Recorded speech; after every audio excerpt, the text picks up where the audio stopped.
What it do? It's your boy Todd. We are here, and today I'm gonna show you how to do a side flip. I don't know why you want to do this, but you're here for a reason, so you do. Let's get into it. Con. I'm gonna explain why I'm not liable for your asses. I am not legally responsible for your injuries. If you attempt this, it is at your own risk, and anything that happens to you, that's on you, my G. Sorry to say. No lawsuits for me.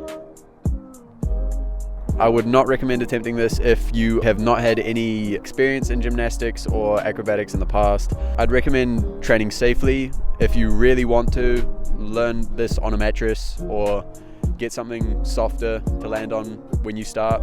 I'd also recommend learning this on the trampoline first, because you'll get used to the rotation, what it looks like, etc., and then take it to ground and then watch this tutorial again, I guess. Basically, when you're starting off, you want to find probably about a 5 to 10 meter run up and start running at a medium to slow pace. This is just to get used to what the run up will be like, and we'll get faster as it goes on.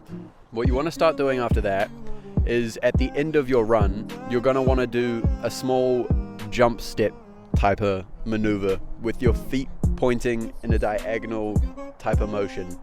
Once you've gotten used to this step, I want you to start trying to do the step and then drive up with your hand. So now, when you're going to do your hop step, you're going to be driving up and you're going to be bringing your other elbow back. So one arm is going up and your other elbow is going back. The one going up is the one that's going to give you your height. If you push that too far forward, you're just going to be moving yourself forwards and probably land on your side. Sorry to say it. It'll probably happen to you regardless, but you get better. Once you've gotten comfortable doing this, this is where you're going to want to start increasing how fast you're running up to it. It'll become harder to do the jump step with like more momentum, but you'll get used to it and your timing will get better throughout actually progressing and trying it more. So now that you've gotten all of the basics down, you're going to want to start actually trying to do the flip.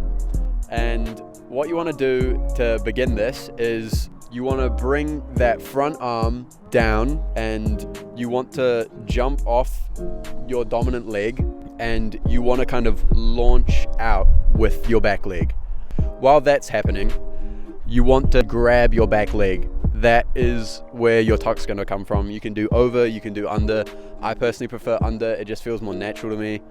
Keep in mind, your tuck needs to be tight. You probably won't make it over if you don't have much height and your tuck is loose. Your rotation will not be there. It just won't be the best time for you, landing wise. Once you're mid-flip and you're about 3/4 of the way through, you'll kind of naturally just start to come out of the flip, look at the ground, like spot where you're landing, and then land the flip, and then celebrate you did flip. Fucking ow! Bussin' time. Yes. Anywho, ladies and gentlemen, thank you very much for watching this video. I'm gonna go sit somewhere warm now.